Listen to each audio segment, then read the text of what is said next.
tungkol sa pagbuo ng isang barangay consistent information system or management system.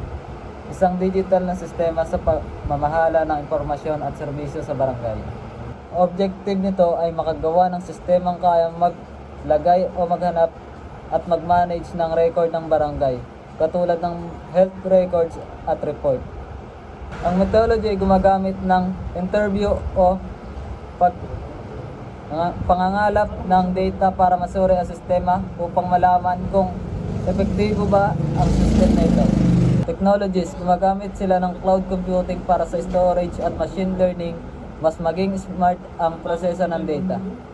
Challenges, manual pa kasi ang system ng barangay kaya mabagal ang proseso at minsan nagkakaroon ng duplicate o nawawalang records.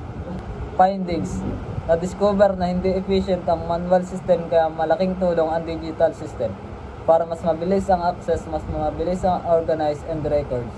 Mas gumaganda ang serbisyo ng barangay.